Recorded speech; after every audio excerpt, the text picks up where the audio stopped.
The government, the Jubilee administration, pledged that it would deliver 1.3 million jobs every year. Currently, according to the Economic Survey of 2019, the economy has been creating 850,000 jobs, the vast majority being in the informal sector. From those numbers, what does it tell you about the state of employment in Kenya? Thank you very much. The question of unemployment, employment, and the employment data is very murky. Ultimately, when people grow up and they join the labor market and they're looking for something to do, they will find something to do. And that expands the economy. Mm-hmm. But what we see is, if you look at the data, is that because the economy is not putting the capital where it would make these young people more productive, mm-hmm. what you have is, you see many of them are working, but in very low productivity mm-hmm. jobs. And actually, that means then the productivity of the entire economy is actually what you call labor productivity, mm-hmm. or average labor productivity of the economy is actually falling, mm-hmm. because all these people are being absorbed, but you don't have enough capital to make them productive. Mm-hmm. So the capital per worker is falling. There's too little capital and too many workers. And then the productivity of the economy is falling. It's not gainful employment, is it?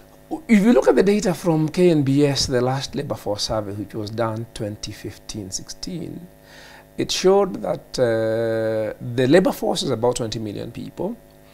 Open unemployment is about 1.4 million. That's about 3 years ago. Of course, the numbers have changed a little bit. Mm. Of that 1.4 million, 85% are under the age of 30. Okay? So it's youth coming into fresh out of school. Fresh out of school, mm-hmm. college, wherever, yeah. joining the economy. Mm-hmm. But they did something else. They said, so that works out to only a 7% unemployment rate. Mm-hmm. Okay? Which doesn't sound too bad. Mm-hmm. Then they did something else. They calculated underemployment. Mm-hmm. These people, they're not openly unemployed, but they are doing very little. Or whatever they are doing is actually not even enough to support a person. Mm-hmm. You are still sort of at home. You are doing something, but it's not even enough. Yeah, it's not even enough to support you. Right. So when they factored in underemployment, they came up with a figure of 5 million. Okay, which is then 26% unemployment rate equivalent. So you're saying an equivalent of 3.5 million people is actually unemployed. But because they are underemployed, so you're saying that's the equivalent. That's a full-time equivalent. But in absolute terms, because some of them is, for each one of full-time equivalent, there's probably 3 people you're talking about. Right. So you're then talking about almost 10 million people. So you're saying you have open unemployment of 1.5 and probably up to 10 million people who are not doing very productive things. Right. And, the news media has been awash with a significant number of companies that have been shutting down. You have numbers between, 200 to about 5,000 or so workers being laid off in various companies. What does that tell you? Well, the economy is actually, the private sector is actually struggling a lot. And this goes back to about when, that actually has to do with with government. Because when the government went into this huge infrastructure building and investment business, it increased borrowing, including domestic borrowing. I remember from about 2015, no, actually from about 2014, the budget deficit increased. They were running a budget deficit of 200 billion. That's what they inherited per year. It increased to about 600 billion within a year. And that means an increase of 400 billion. Half of that was foreign, half of that is domestic financing. So the government sucked in 200 billion shillings from the banking system in terms of credit, so crowding out the private sector. So immediately you saw lending to the private sector collapse. In fact, by 2016, when you are having this interest rate capping bill, that was actually a political response to a political problem, which had already happened. So since then, credit to the private, the government has actually starved the private sector, the sort of corporate sort of private sector, and the company which took the biggest hit was small enterprises. So over a 3-4 year period, when you have actually virtually now private investment has actually collapsed. So that if you look at the economy, also we say the economy is growing, private investment is contributing, by now it's actually negative. The last numbers I looked at, the contribution of private investment is actually negative to growth. And what is driving growth is public spending. Yeah? So what you're seeing in this layoff is actually reflecting what is going on in the private sector economy.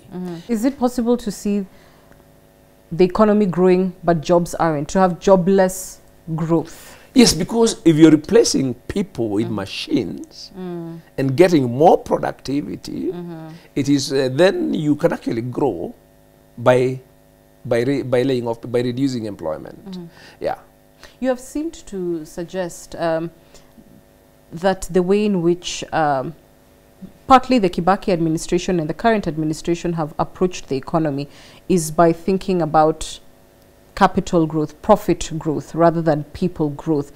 Is that in fact the case, and what is the evidence of that for you in terms of policy? If your focus is on creating jobs, yeah, you then look at people.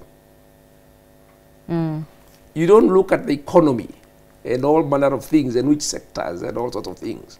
You simply ask, where are our people? What are they doing? How can we? That is the economy in which you invest in. So you say, where are our people? Our people are in smallholder agriculture, right, and they are in non-farm informal sector. So the place that's where they are. So that should be the focus.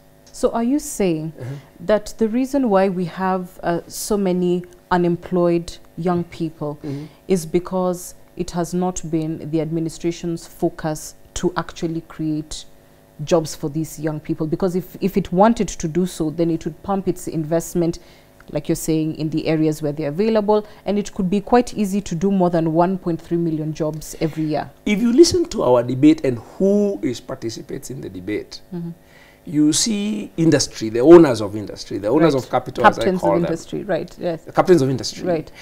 In these forums, in big hotels, or they go to State House, and they're talking about enabling environment, cost of doing business, all manner of things. High electricity. Yeah, high electricity prices, cost structure of the economy. Right. What they see on their profit and loss account. Right. Okay? So those are the things they want to be addressed. But when you address those things, what you increase is their bottom line. The savings go straight into their bottom line. They do not increase jobs. Now, people think that if you increase then the bottom line, businesses are able to expand, they're able to hire more people. Are you saying that private focusing on creating that enabling environment for private sector will never be able to churn up enough jobs? Never. That is called trickle down. It doesn't work. You got to go and ask, because they're such a small. Let me give you an illustration. The KAM members, manufacturers, they employ 250,000 people. Juakali manufacturing employs 2 million people. Focus on Juakali. Who are your manufacturers? But do you see those manufacturers at the table? No. No. Who do you see? You see the 20 guys who you've been seeing forever, and they are capital-intensive industry. Because you're saying, if you create an enabling environment for this job, you ask, the number you look at is, you ask, how much capital per worker? How much capital does it take to create one job in that economy? And it's more than $1 million. How much is it? It's a huge number to check, because you have a steel mill. The amount of capital you require, if you look at the capital labor ratio, yeah, the amount of capital is very high relative to the jobs. If you take a textile sort of garment factory, the amount of capital required to create a job is very little. So if you are a government and you ask yourself question of how you want to say, how do you create mass prosperity? Because that's the question you want to ask How yourself. do you create mass prosperity? That should be the primary That's the question focus. you ask yourself. Okay? Now, if you ask yourself how you create mass prosperity, the answer is very simple. You must raise productivity of the people, not the enabling environment for business. Are you saying the government is doing this on purpose? They do not want to see more people lifted out of poverty, or do you think the administration just got it wrong? Because they, for instance, have said have had two clear policies. I think even from Kibaki's time is when we started to hear this Buy Kenya, Build Kenya kind of campaign. But you have, talk of infrastructure. Massive investment in infrastructure will lead to attracting investment, will lead to creating jobs. We'll never do it. Buy Kenya, Build Kenya. I've seen something now called the draft automotive policy, which wants to take us back to, and you're seeing it being implemented, to local vehicles, protecting local vehicle industry. Now that local vehicle industry, we had protected it before. Okay, it was producing something like, I think 10,000 vehicles a year. Right. If somebody wanted to buy a vehicle, you had to wait for a third, fourth car. Okay. Now, if you ask yourself, and we want now to kill the import sector of motor vehicles so that we can protect these few companies. And I saw the numbers you're talking about creating jobs, which are actually not realistic, but they're very few. They're like 3,000-4,000 jobs. Now, if you consider the jobs created by the imported motor vehicle sector, second-hand vehicles, not just the vehicles themselves, the PSVs, the servicing, the petrol stations, that industry probably employs 200-300, maybe sort of service sector alone, maybe over 100,000 workers. So again, it's back to the people. I'm saying, who is at the table? So who at the tables is the owner of capital. Big Four, and particularly manufacturing. We're saying we want to make things at home. Manufacturing at home, first of all, if you look at the numbers we are trying to create jobs for, we don't have the size of market that manufacturing. If we produced everything we are using today, we probably couldn't employ more than 10,000 people. You don't look at sectors, you look at people. If your focus is on employment, poverty reduction, if that's what you want to do, then you want a people-centered policy, not an economy-centered or industry-centered policy. Because when you go economy, it is the owners of the existing economy who are the target. It sounds like capitalism. It is. But it's not. So you're saying you're... No, it's not a question of... that's what I call it crony capitalism. Crony capitalism, It is not a capitalism problem, because smallholder farmers are in the market economy. It's actually... you can make a distinction, if you want to be sophisticated, is a difference between capitalism and a market economy. They're not the same thing. Where a market economy is... Market economy is what people do. If you go to Kenya, everywhere you go to Komba, okay, if you go, those people are in market economy. It's not socialism, are they? If you look at everywhere, yeah, that's a market economy. Right. But you have owners of capital whose job, what they want to do is they capture policy in the state so that it maximizes profits, their profits. So you believe the state is no longer what, an impartial regulator? It has never been. The Kenya state has never been. That's why I said it takes you back to the... In fact, you need to go before the ILO report. You go to a report which was done by NCCK in 1967 or 68, which asked who owns industry in Kenya. They tried to do a second one in 75, but it was banned. Even that one, you can't find it. Because they made the same point, that this economy, the NCCK report warned very clearly, that this economy is becoming captured by a small managerial elite, yeah, which is now sort of taking over both policy and ownership. I'm hearing you say that if President Kenyatta's administration really wanted to lift the masses out of poverty, it would be very simple by the finance ministry thinking about people first, what will employ the most people, and forget about the profit. What you're describing at that level is the policy platform of the government. Because if you look at NAC, for instance, you start with a policy platform. When you're running, we run a policy platform of... As a political party. As a political coalition. Right. Of that we are going to shift focus to creating jobs and mass prosperity. You know, we in that language. And when we came in, I was drafted to do a strategy to achieve that. And then when you do a strategy to achieve that, then you align your resources, your budget, to doing that. That's the point at which finance comes in. But it's a political consensus. That's the point I want to make. It's a political consensus that the country arrives at. It's a that this is going to be our priority. And what happened with the case of NAC is that within time, you saw that consensus being eroded and the old economic interests regrouping and pushing back. And if you look at Vision 2030, Vision 2030 represents a recapture of the policy platform by the old interests, and then putting now these things we are seeing today of enabling environment for business, infrastructure-led growth, which actually cannot happen. And you can actually see a shift from the language of the ERS, which is talking about people and low and productivity of resource-poor farmers and all those things, back to big things. Is there a singular or thing that could fundamentally change the fortunes for young people? I mean, is there something that the president could do right now that could see that mass investment into where the people are? Because you've talked about where people are. No. Nothing? They can't do it because that's not their mindset. And if you look at the direction they are moving, they actually taking us backwards. You are going back to creating monopolies. There is also a preoccupation with instead of the state being catalytic, being a catalyst for things to happen in the economy, where the state is preoccupied with being the provider. So instead of the state being catalytic so that you can provide housing, the state decides to build houses itself.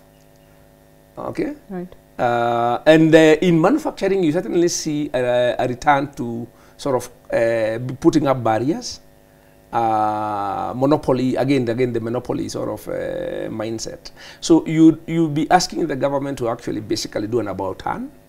And perhaps if you can separate the political will issue from when you just look at the economy, turning it around to... You can't do it now because, first of all, you're already in a fiscal crisis. You're running a budget deficit of 8% of GDP. You are already there. Even if you are to start dealing with the economy now, you actually do not have the legroom. The legroom to do transformative things, because right now I think if they are to address economic things, the only thing they will be doing in the next 3 years is crisis management. Are you saying that inevitably, you know, anyone who comes into government after this will first have to manage a crisis before handling structure? Surely can't the two be done at the same time? Is it not possible to say we need to cut back on this, we need to stop this, and do the turnaround at the same time? No, it's not. The capability is required to do the two things. I mean, it's a lot. Economies are very difficult things. If economies were that easy to manage, all countries would be rich. You know, it's not... Sounds like you're spelling doom for 2020. The rest of the Jubilee term for the economy is actually lost, I'll be honest. Because we are where we are. We are where we were with Moi around 2001. Okay? In 2001, the only thing that the Moi government could have done is just hold fort until the end of his term. And that's all they did. They just held fort. They put a very strict central bank governor who kept the lead on everything. They just held fort. Until then, you had the NAC government, which came in with a new sort of transformative momentum. But let me put it this way. Yeah. There are those who will listen to you and say, David Ndii is holding back on providing, as it were, solutions, or because of his political stand, that for you it all boils down to... No, you listen, I'm telling you, to politics. there is no economics management. There's no, you cannot download a solution and give somebody and they build. What I've been, I like to use the analogy of carpentry or building a house. I can give you a blueprint for a house, but if you're not a fundi, you can't get it up. Okay, so people keep asking, what are the solutions? If the solutions were available, you don't need me. You could Google them, okay? Or hire some other consultants. There are lots of consultants all over the place. The World Bank is full of economists. Are you saying you wouldn't know what to do with this economy? It's not something that you can give somebody, here is a list of 5 things, go and do. I said it's a mind. The people who came in and knocked and when we tried to make a difference, it's the same people. But we had to fight very vicious battles, including with the World Bank and the IMF and the bureaucrats who are already there, who are doing other things with the whole sort of system. Policy change is a hands-on thing. It is not something that you write for people and tell them, here, go and do. Go and implement. If it was that easy, right, no country would have a problem. So, for instance, now, because you've also talked about it coming from the, the political thinking, you have a handshake in place, Raila Odinga and President Kenyatta, and NASA, of which you were a member of, had its own agenda. They had their own thinking about how they would transform the country. Are you saying that even in this handshake scenario where for instance, James Orengo told me that you almost have 2 centers of power, that Raila Odinga is very much involved in the thinking of government, though it's not his responsibility to implement, that you wouldn't have... There isn't the opportunity for the right to bring... They have our manifesto. All of them, I workshopped them very many times on what we were planning to do on the economy.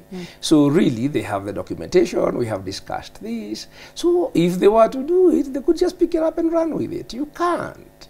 So what do you tell a young college graduate right now? Should they think of starting just sort of figure it out on your own, start a business, try and get a loan? You can't, because you see, there are no private solutions to huge public problems. How do we stop the bleeding? Right now it's very difficult. Can you stop the bleeding? Right now it's very difficult. It's very difficult because it's like a company. You see, like look at these corporates who have gone down. Mumias, KQ is headed that way. Nakumat. You get to a point, and it's not like the people who run those businesses are not smart. ARM, they're run by very smart people. They sort of build those businesses. But get the issue of finance, debt, leverage, you get that strategy wrong, you get a couple of things wrong. And then when you get to a point of no return. Finally, I don't call you a political animal. But I am a political animal. Okay, he said it himself. You are a political animal, sir. Absolutely. And because you are, and coming from where you've written manifestos before, you've also in government advised on how the economy should run. You've talked about a youth bulge. Now it appears more like a youth bomb. And you have seen the narratives that are shaping up ahead of the 2022 election. You've got a Team Wanjiko narrative, which is saying, look, the most of us don't even care about this conversation. You have the deputy president with a narrative which is talking about hustlers. This haves and have-nots, essentially. Do you think that is going to be what shapes the election in 2022? Is that something worth going to the ballot over? Are Kenyans starting to think the right way about politics and government? I think that is... well, politics has many... A day is a long time in politics. A week is a long time in politics. So there could be big political events which we cannot predict, and big political dynamics that could happen and dominate the issue. Granted. But the economy is a given. Where is headed is right now to 2022, there's very little likelihood that it will turn around. So it will be a big factor. the things we are observing will continue. Thank you very much, Dr. Ndii. No, thank you very much. I enjoyed the interview, actually. Thank you. Yeah, thank you. Quite nice. Thank you. Pleasure. Yeah.